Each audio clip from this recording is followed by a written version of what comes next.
Welcome to the deep dive. So today we're tackling something I know a lot of you find challenging. Getting a handle on all 27 amendments to the U.S. Constitution. hmm Especially if, you've got a quiz coming up or just want to really know them, not just list them. Right, and trying to just memorize a list of 27 complex legal ideas, it's really tough. Information overload is almost guaranteed. Yeah, definitely. So the goal shouldn't be just brute force memorization. It needs to be about understanding the structure. These amendments aren't random. They actually group together really nicely by history and theme. Okay, structure. I like that. Yeah. Oh. We're basically going to turn that big, overwhelming list into, let's say, 3 main historical blocks, plus a final group of more modern adjustments. That gives you mental hooks, anchors to remember everything. Perfect. That sounds like a solid plan. That's our mission then. Break these down into memorable chunks. So where do we start? The foundation. Exactly. Let's unpack the original 10, the Bill of Rights. That's your first essential block. They were ratified pretty quickly, December 15, 1791. Got it. Block 1, Bill of Rights. And the big one, the cornerstone, has to be the First Amendment, right? Absolutely. It packs in 5 fundamental freedoms. People often call them the Big Five. Freedom of religion, speech, press. Assembly and petition. Right, assembly and petition. That's a lot packed into just one amendment. It is an incredible concentration of liberties right at the start. And then, if you look at the next group, Amendments 2 through 8, the source material rightly bundles them. They're all about protecting citizens, particularly in dealings with the government or the legal system. Okay, so like a shield for the individual. Precisely. A shield against potential overreach by this new federal government they were creating. So Amendment 2, that's the right to bear arms. Pretty well known. Then Amendment 3, quartering of soldiers. That one always feels a bit, historical, like a leftover issue. Well, the specific issue of forcing homeowners to house soldiers is historical, tied to colonial times. But the principle behind it, protecting your private property, your home, from government intrusion, that's still a core idea. It defends property rights, which connects it to this whole group. Ah, okay, that makes more Right. sense. It's not just about soldiers. Right. Then you get into more procedural stuff. Amendment 4, protection against unreasonable search and seizure. Super important. Definitely. And then Amendment 5. This one is a real constitutional powerhouse. If you're studying for that quiz, pay attention here. It's got 5 key protections packed in. 5. Okay, let's hear them. You've got grand jury indictment for serious crimes, protection against double jeopardy, being tried twice for the same crime, protection against self-incrimination. That's pleading the fifth. That's the one. Then the guarantee of due process of law, and finally, the takings clause. Okay, hold on. The takings clause. That sounds like legal jargon. What's that about in the simple terms? Sure. It basically means the government can take private property for public use, that's called eminent domain, but only if they pay you fairly for it. Just compensation is the term. It's a protection for property owners. Got it. So government can't just grab your land without paying. Exactly. So, after that dense Fifth Amendment, we get the Sixth. This covers trial rights. Right to a speedy and public trial by jury, the right to confront witnesses against you, and the right to have a lawyer, counsel. Okay, crucial for fair trials. Very. Then the Seventh Amendment guarantees the right to a jury trial in civil lawsuits, not just criminal ones. Right. And the Eighth Amendment wraps up this block of procedural and fairness protections. It prohibits excessive fines and bail and cruel and unusual punishment. So 2 through 8 are really about how the government has to behave when dealing with individuals and the justice system. You've got it. And then to kind of cap off the Bill of Rights, we have Amendments 9 and 10. They serve a really important structural purpose. Yeah. The Ninth says that just because certain rights are listed in the Constitution, it doesn't mean that other rights people have are canceled out. Basically, you have more rights than just the ones written down. Non-enumerated rights retained by the people. Correct. And the 10th Amendment reinforces federalism. It says any powers that aren't specifically given to the federal government and aren't forbidden to the states are kept by the states or by the people themselves. Why end with those two? Seems a bit abstract. Well, think about it. They explicitly limit the power of the new federal government. 9 says this list isn't everything, and 10 says everything else belongs to the states or the people. They're anti-centralization guards, really. Ah, okay, that makes sense. So that's the whole Bill of Rights, the foundation. That's the foundation, locked in, block 1. All right, so the foundation's laid, but things weren't perfect, right? And I guess they found some glitches pretty quickly. They did, almost immediately. That leads us to our next small block. what you might call the early adjustments or cleanup amendments, numbers 11 and 12. Okay, 11 and 12. Amendment 11 deals with suits against states. It was basically a quick fix. There was early confusion about whether a citizen from one state could sue another state in federal court.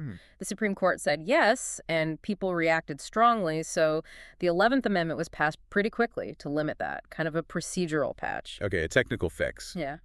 But number 12 sounds like a bigger deal. Election of president and vice president. Oh, it was huge. A major structural change. The original system had electors cast 2 votes for president, with the runner-up becoming VP. Right, I remember that. Well, the election of 1800 was a disaster. Okay. Jefferson and his running mate, Aaron Burr, tied. It threw the election into the House of Representatives and caused a crisis. The 12th Amendment fixed that by requiring separate ballots for president and vice president, a necessary response to a system that clearly broke down. So 11 and 12 are about ironing out early wrinkles in the system. Exactly. Now, after those early fixes, we jump forward quite a bit historically to the next major thematic grouping, the Reconstruction Amendments. Okay, Reconstruction. So post-Civil War. Precisely. If you're trying to understand the big picture, this block, 13, 14, and 15, is about fundamentally reshaping the country and defining citizenship after the Civil War. It's a critical set to remember together. Right. Amendment 13 seems like the clearest starting point. Abolition of slavery. Yes. A direct monumental change to American society and law.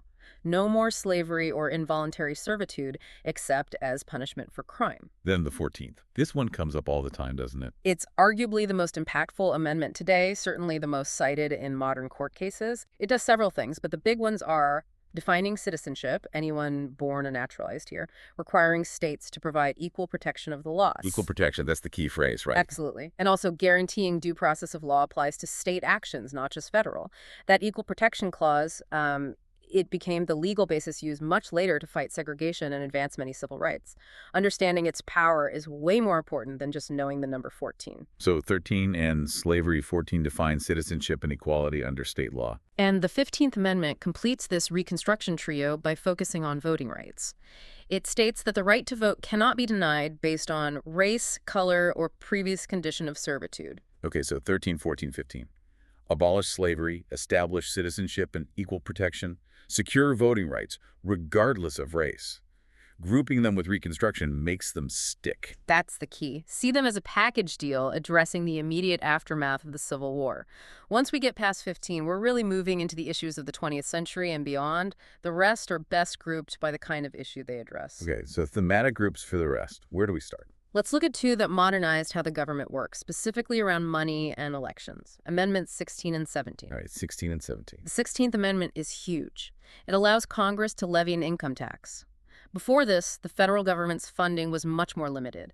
The income tax fundamentally changed the size and scope of federal power. Yeah, hard to imagine the government today without it. Right. And the 17th Amendment changed how senators are chosen. It established the popular election of senators, meaning citizens vote for them directly. How were they chosen before? By the state legislature. So the 17th shifted power from state governments directly to the people in Senate elections. Okay, so 16 income tax and 17 direct Senate elections are about structural changes in finance and political power. Got it. Next, a really unique pair. The Prohibition Amendments, 18 and 21. Ah, the failed experiment. Pretty much. Amendment 18 prohibited the manufacture, sale, or transportation of intoxicating liquors, a massive attempt at social engineering through the Constitution. You know, we all know that turned out, which leads to Amendment 21, which simply repeals the 18th Amendment. And here's a key quiz point. The 21st is the only amendment ever passed to repeal a previous one. That uniqueness makes it easy to remember. Good tip. 18 prohibits, 21 repeals. The only repeal. Exactly. Now, let's look at a cluster focused on the presidency. Amendments 20, 22, and 25. These fine-tune how the executive branch operates. Okay, presidency tweaks. What's the 20th? The 20th Amendment changes the dates for the start of presidential and congressional terms. It moved the inauguration from March to January. It's often called the lame duck amendment because it shortened the period where outgoing officials who hadn't been reelected still held power. Less time for lame ducks to linger. Makes sense. Then the 22nd Amendment sets the 2-term limit for the presidency. This wasn't in the original Constitution. It was passed after Franklin D. Roosevelt won 4 presidential elections. Right, a response to FDR. Largely, yes. And the 25th Amendment deals with presidential disability and succession. It clarifies in detail what happens if the president dies, resigns, is removed, or becomes unable to perform their duties. Think JFK's assassination and concerns about presidential health. So 20, 22, 25 are all about presidential terms, limits, and what happens if things go wrong. A neat little package.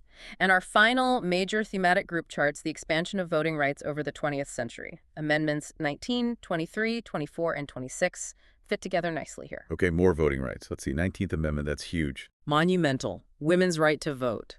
Can't overstate its importance. Definitely not. Okay, 23rd, that one's less famous. It grants the District of Columbia electors in the Electoral College. So residents of Washington, D.C. get to vote for president. Ah, giving D.C. a voice in presidential elections. Right. Then the 24th Amendment abolishes poll taxes in federal elections. It ensures you can't be forced to pay a fee in order to vote. Removes an economic barrier. Important for equality. Very. And the last one in this voting rights cluster is the 26th Amendment. It sets the voting age at 18. This was largely driven by the Vietnam War.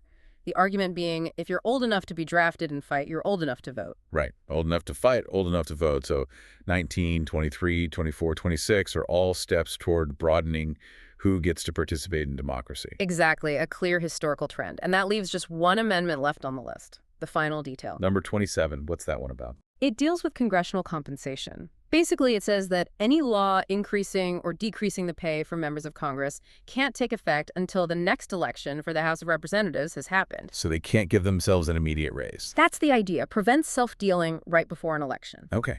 So recapping the memory strategy for someone studying, we've got the Bill of Rights, 110 as the foundation, then the quick fixes, 11, 12, then the huge Reconstruction block, 13, 15. Right. And finally, the 20th century adjustments grouped by theme: finance elections, 16, 17, prohibition cycle, 18, 21, presidential rules, 20, 22, 25, expanding voting rights, 19, 23, 24, 26, and the last detail on congressional pay, 27. That's the map.